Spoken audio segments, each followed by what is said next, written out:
Eu sou Mário Persona e essas são as respostas que eu dei aos que me perguntaram sobre a Bíblia. Você escreveu com uma dúvida se você deve parar de jogar futebol, porque aparentemente onde você congrega, você sofre uma pressão nesse sentido. Nos evangelhos nós não vemos o Senhor criticando ladrões e prostitutas por roubarem ou se prostituírem. Qualquer um sabe que roubar e prostituir é pecado. E ele nem precisava falar no assunto. Mas nós o encontramos falando duro com os fariseus, porque nem todo mundo percebe que a coisa mais perversa que existe aos olhos de Deus é o sentimento religioso de justiça própria. Em nenhum lugar da Bíblia está escrito não jogarás futebol, ou não assistirás TV, ou não beberás cerveja. Mas nós temos passagens que falam contra mentir, agredir o próximo, falar palavras torpes, embriagar-se, etc. Não é preciso estar num jogo de futebol para fazer essas coisas. Portanto, o problema não é o futebol, mas o modo como as pessoas se comportam ali. Eu já vi muito esporte sendo praticado por grupos de irmãos de forma limpa e sadia, sem agressões, sem palavrões. Parar de praticar o esporte porque ali alguém falou palavrão é como a piada do sujeito que pegou a mulher no sofá com outro e decidiu vender o sofá para resolver o problema. Quando o Senhor conta a história do fariseu e do publicano no templo, dá para ver muito bem que o fariseu inventou uma prática, o que era jejuar 2 vezes por semana, para se achar mais justo que o publicano. Nós somos propensos a inventar coisas para nos sentirmos superiores aos outros que não agem do mesmo jeito que nós agimos. Repare que o que ele está fazendo, aquele fariseu, não é uma oração ou adoração a Deus, mas é um louvor de si mesmo. Ele está dizendo assim: graças te dou porque eu não sou como os demais homens. Vamos ler a passagem toda em Lucas capítulo 18, versículos 10 ao 14, diz: 2 homens subiram ao templo para orar, um fariseu e o outro publicano. O fariseu, estando em pé, orava consigo desta maneira: ó Deus, graças te dou, porque não sou como os demais homens, roubadores, injustos e adúlteros, nem ainda como este publicano. Eu jejuo 2 vezes na semana e dou os dízimos de tudo quanto possuo. O publicano, porém, estando ainda em pé de longe, nem ainda queria levantar os olhos ao céu, mas batia no peito, dizendo: ó Deus, tem misericórdia de mim, pecador. Digo-vos que este, o Senhor Jesus falando agora, digo-vos que este desceu justificado para a sua casa, e não aquele, não o fariseu. Porque qualquer que a si mesmo se exalta será humilhado, e qualquer que a si mesmo se humilha será exaltado. Então o cristão que não bebe álcool vai olhar com aquele ar de superioridade religiosa para aquele que bebe, sem se dar conta de que o primeiro milagre de Jesus foi transformar a água em vinho, não em suco de uva, porque o suco de uva não conservava mais de um dia naquele tempo, quando não havia ainda processo de congelamento ou pasteurização. Você vai encontrar então o cristão que usa terno para adorar a Deus aos domingos, se achando mais santo do que aquele que vai de jeans e camiseta. O que não assiste TV ou não vai ao cinema vai se considerar mais puro do que o que faz essas coisas. Muitos passam a fazer disso a sua plataforma, a sua própria plataforma. É tipo, eu jejuo 2 vezes. E acabam pregando leis, condutas e práticas ao invés de pregar o Evangelho. O que não é diferente do que os fariseus faziam e o apóstolo Paulo condenava nas suas cartas, principalmente na carta aos Gálatas. A nossa carne adora parecer religiosa. Por outro lado, para essas coisas, como jogar futebol, tomar cerveja, usar roupa da moda, assistir TV, etc., o crente deve ter sempre em mente que elas podem se tornar um tropeço, quando ele próprio não souber controlar isso, quando ele próprio não conseguir ser moderado na forma como usa essas coisas. Trata-se, portanto, de uma questão de exercício pessoal de cada um para com o seu Senhor, e não de preocupar-se com uma lista de que pode, não pode, pode isso, não pode aquilo. Um cristão que pratica um esporte com amigos por diversão e saúde é bem diferente de um que esteja dominado pelo esporte, tornando-se fanático, negligenciando a sua comunhão com Deus por causa do esporte, deixando de ir nas reuniões para assistir um jogo. A todo momento nós vemos torcedores brigando, matando uns aos outros. Obviamente, essa idolatria pelo esporte deve ficar longe do cristão. Um cristão que considera mais importante assistir o jogo do seu time do que ir a uma reunião na Assembleia para comunhão com o Senhor, com seus irmãos, ele já está sendo um idólatra. Ele colocou o futebol ou o esporte mais importante no pedestal acima do próprio Senhor.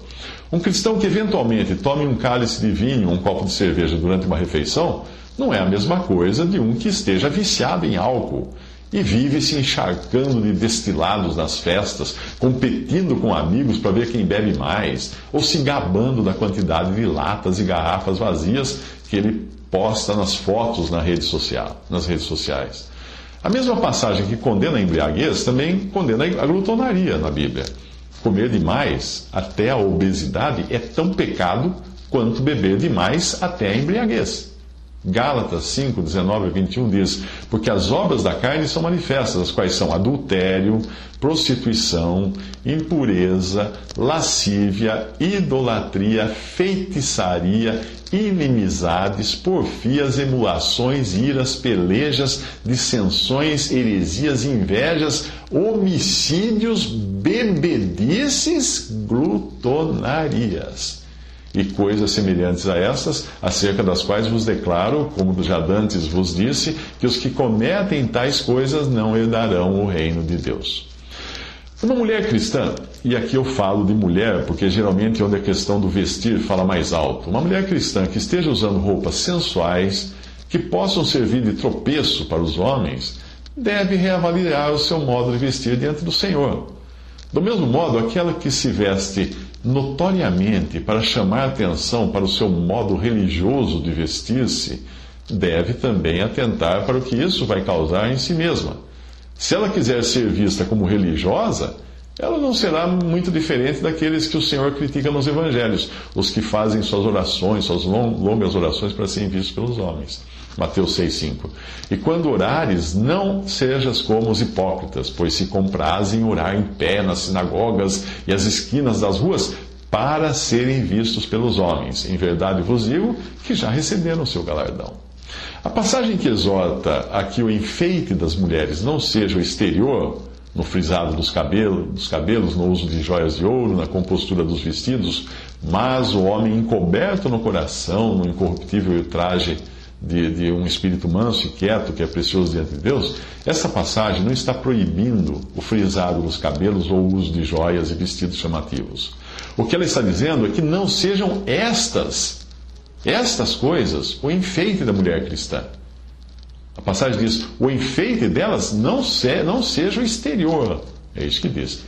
Para entender o que eu estou dizendo, vou exemplificar parafraseando a passagem.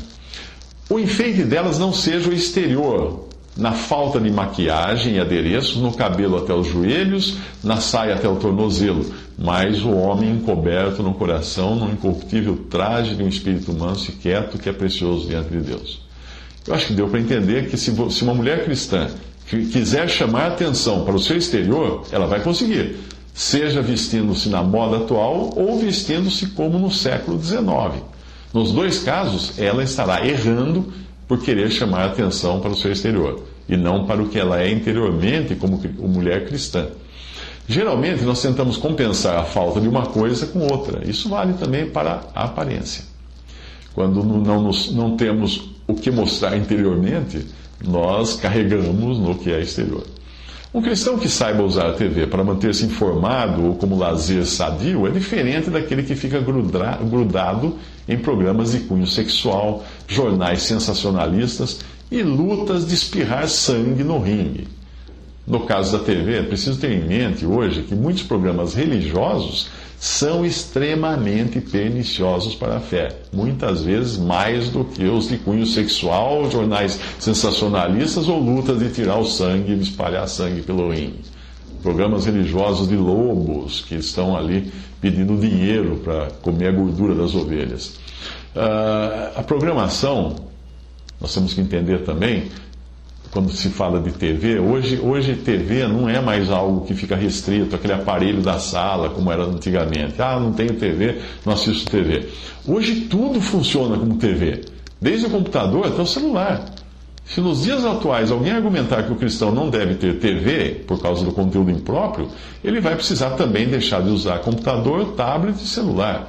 Até aqui nós vimos, portanto, o lado do próprio cristão, de como ele deve se cuidar para não descambar para o pecado a partir de coisas que a princípio são lícitas, ou partir para o farisaísmo, na tentativa de querer mostrar para os outros que ele é mais santo do que todo mundo. 1 Coríntios 6, 12. Todas as coisas me são lícitas, mas nem todas as coisas convêm.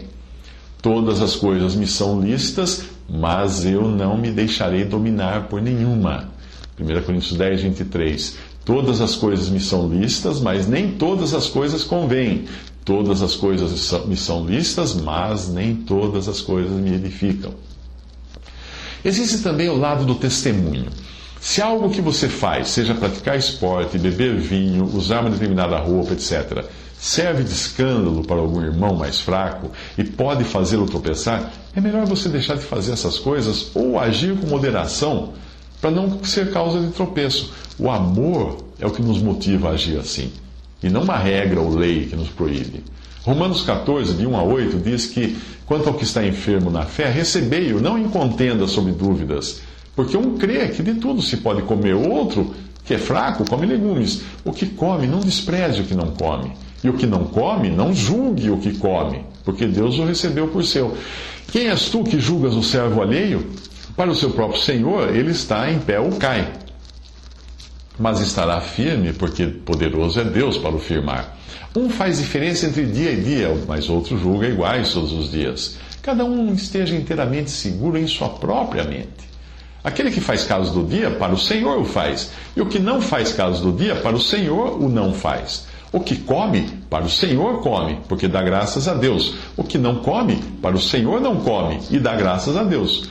Porque nenhum de nós vive para si, nenhum morre para si. Porque se vivemos para o Senhor, vivemos. Se morremos para o Senhor, morremos. De sorte que ou vivamos ou morramos, somos do Senhor. Romanos 14, 21 a 23 diz também que bom é não comer carne, nem beber vinho, nem fazer outras coisas em que teu irmão tropece ou se escandalize, ou se enfraqueça. Tens tu fé? Tem-na em ti mesmo, diante de Deus. Bem-aventurado aquele que não se condena a si mesmo naquilo que aprova. Mas aquele que tem dúvidas, se come, está condenado, porque não come por fé. E tudo que não é de fé é pecado. Romanos 15, de 1 a 3 diz: Mas nós que somos fortes devemos suportar as fraquezas dos fracos e não agradar a nós mesmos. Portanto, cada um de nós agrade ao seu próximo no que é bom para edificação, porque também Cristo não agradou a si mesmo. Resumindo, se você sente-se mal praticando um esporte, bebendo cerveja, vestindo-se de uma determinada maneira, assistindo TV ou fazendo qualquer coisa, por isso está interferindo na sua comunhão com Deus, pare de praticar tal coisa já.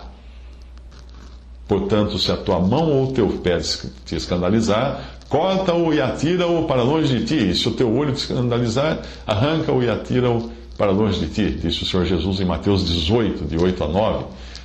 Obviamente falando de forma figurativa. Se for o caso de alguém estar levando outra pessoa a se escandalizar, evite fazer isso que você está fazendo outro tropeçar. Evite fazer completamente, ou ao menos evite fazer quando a pessoa estiver por perto. Se você já evitou tomar sorvete perto de uma criança que estava com gripe, para ela não ficar com vontade, entendeu o que eu estou falando aqui. Peça ao Senhor direção a respeito dessas coisas, das quais você tem dúvidas, se deve fazer ou não. Mas se essa abstinência criar em você um sentimento de superioridade em relação aos outros cristãos, então você simplesmente trocou algo ruim por algo muito pior, que é a jactância, orgulho religioso e farisaísmo.